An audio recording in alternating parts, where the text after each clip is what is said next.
Hello everyone, स्वागत आप सभी का एक और नए लेक्चर में। आज की वीडियो में हम बैंकिंग कैट एसएससी में क्वांटिटेटिव एप्टीट्यूड में हमारी जो यूनिट चल रही है मेंसुरेशन, उसके नेक्स्ट क्वेश्चन को मैं आपको समझाने वाला हूं। क्वेश्चन है हमारा, a godown is 15 metre long and 12 metre broad. तो हमें लेंथ और ब्रेड्थ पता है गोडाउन की, ठीक है। The sum of the areas of the floor and the ceiling.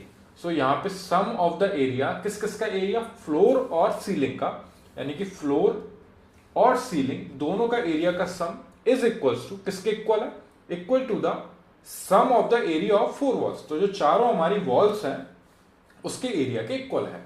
The volume of the godown is, हमें वॉल्यूम फाइंड करनी है गोडाउन की। सो सॉल्यूशन में हमें फाइंड क्या करना है, वॉल्यूम।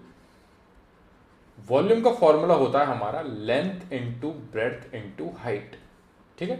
जिसमें हमारी लेंथ है 15 मीटर इंटू ब्रेड्थ है हमारी 12 मीटर इंटू हाइट हमारी अननोन है, जिसके वजह से हमें ये सब चीजें गिवन दी हैं, जिसको सॉल्व करके हम हाइट फाइंड करेंगे और जैसे ही हमारी हाइट मिल जाएगी उसको ले जाके यहां सब्स्टिट्यूट करेंगे और हमारा वॉल्यूम हमें मिल जाएगा, ठीक है। सो 15 इंटू 12 इंटू हाइट जो भी है हमारी एक्स वाई जेड, वो प्रोडक्ट करने के बाद हमारा फाइनल आंसर हमें मिल जाएगा।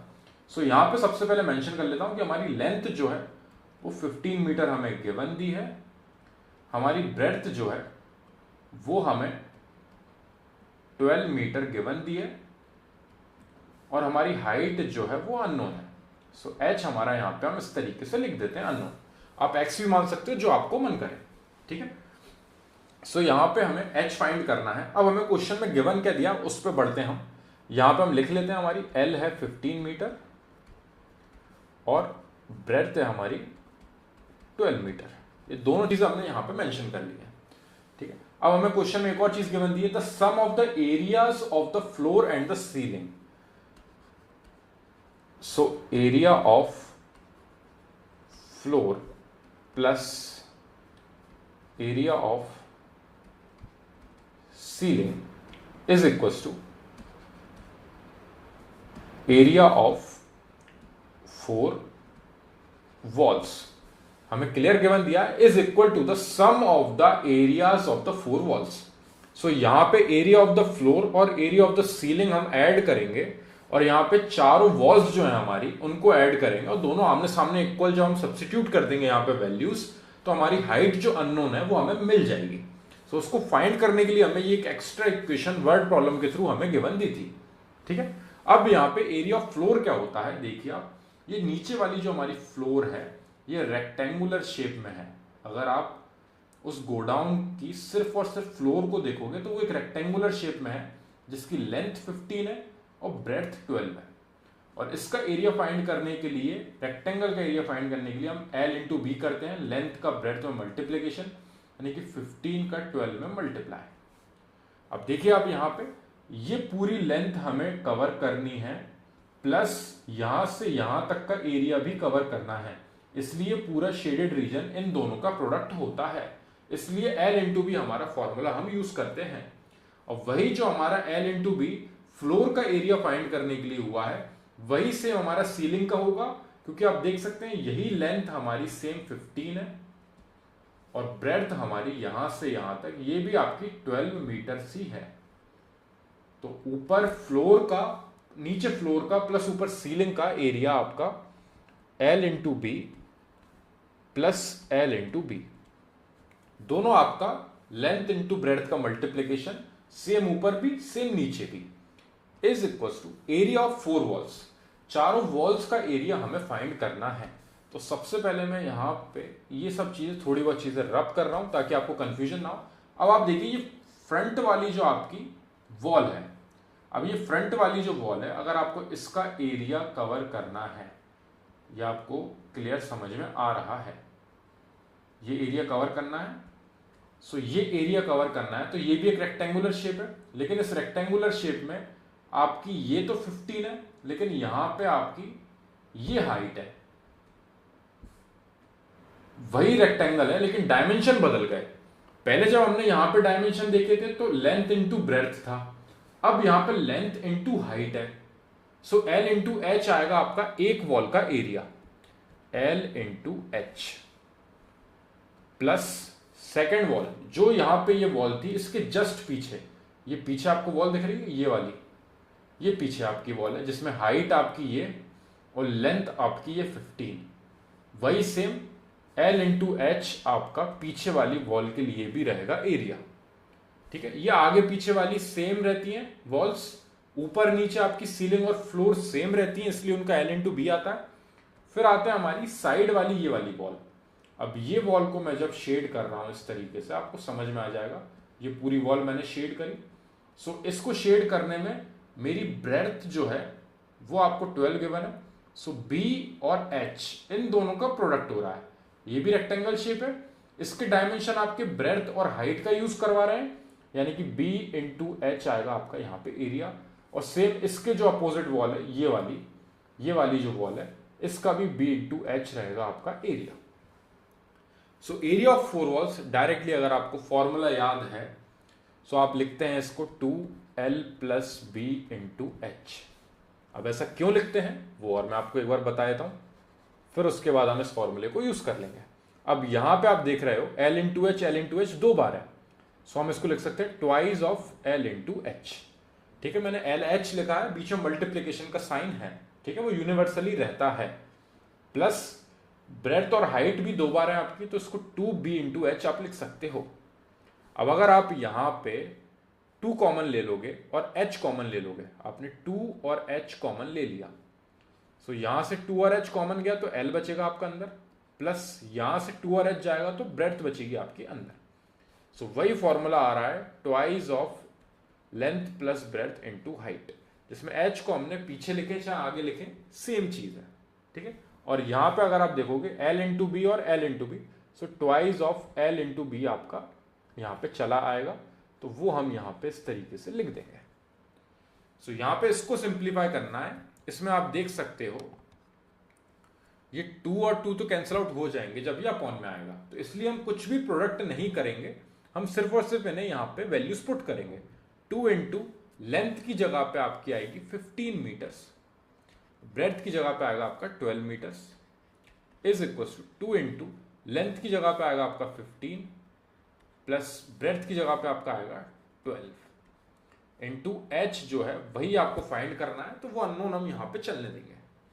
सो यहां पे मल्टीप्लाई ना करते हुए 2 इंटू 15 इंटू 12 अपॉन में आ जाएंगी हमारी वैल्यूज, यहां पे सिर्फ और सिर्फ एच रहेगा, बाकी वैल्यूज अपॉन में जाएंगी, तो ये 2 अपॉन में आएगा, यहां पे जो इधर प्रोडक्ट में था इस साइड अपॉन में आएगा, इंटू 15 और 12 आपके ऐड हो जाएंगे। आप चाहो तो ये ब्रैकेट को यहां पे लिख लो पहले 15 प्लस 12, ताकि कंफ्यूजन नहीं रहेगा।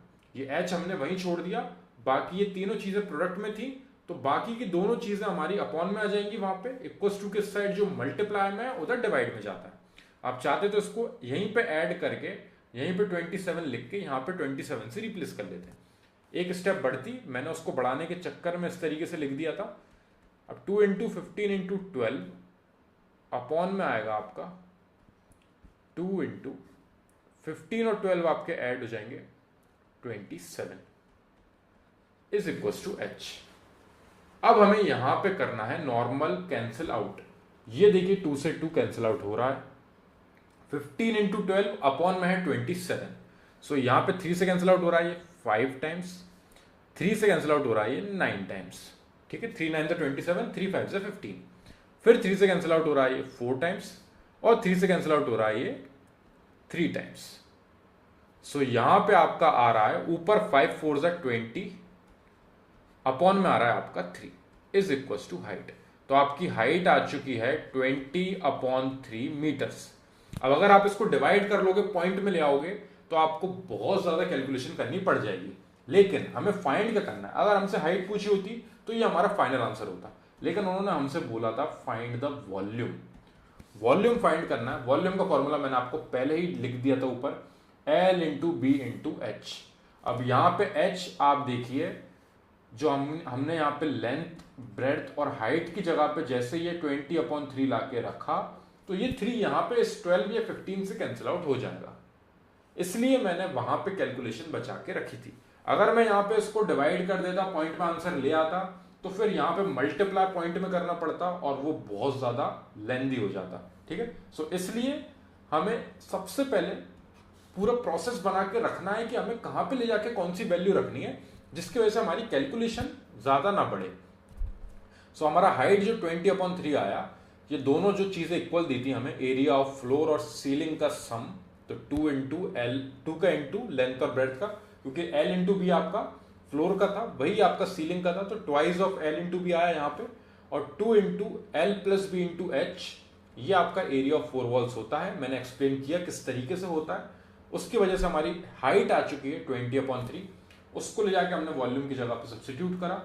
ये 3 से कैंसिल आउट हो रहा है, यहाँ पे 3 1 3, और यहाँ पे कैंसिल आउट हो गया ये। यहाँ पे हम चाहो तो आप 15 भी कर सकते हो, 12 भी कर सकते हो, ये 4 टाइम्स चला गया। ठीक है, सो ये इस तरीके से कैंसिल आउट हुआ। अब आप चाहो तो 15 का 4 में मल्टीप्लाई कर सकते हो, आप चाहो तो 15 का 20 में मल्टीप्लाई कर सकते हो, वो आपके ऊपर डिपेंड करता है आप क्या करना चाह रहे हो, क्योंकि यहाँ से कैलकुलेशन बहुत ईजी है।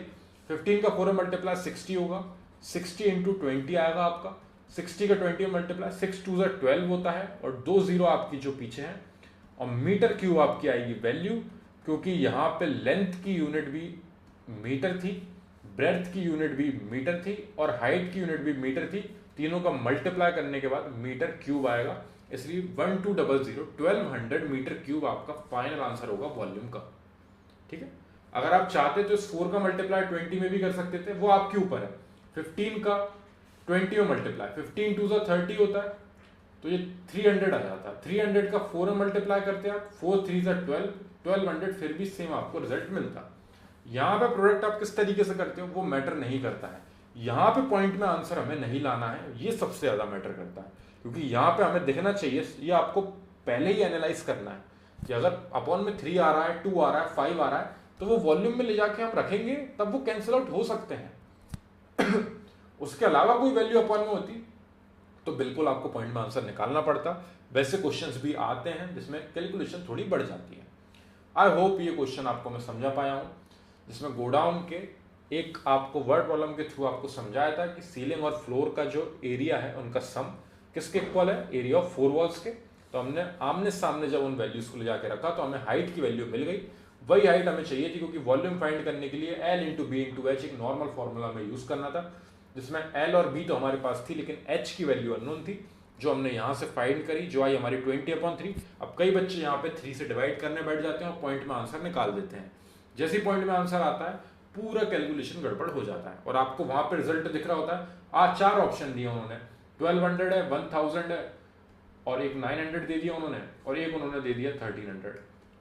अब बच्चे सोच रहे हैं कि यार पॉइंट में तो एक भी आंसर नहीं है, हमारा पॉइंट में आंसर आ रहा है। तो याद रखना, जब भी ऐसे क्वेश्चंस मिले थोड़ा सा दिमाग पे फोकस करना, क्या पूछा गया है एंड में, उसमें ले जाके वैल्यू डायरेक्ट सब्स्टिट्यूट करोगे तो कैंसिल आउट हो जाएगा।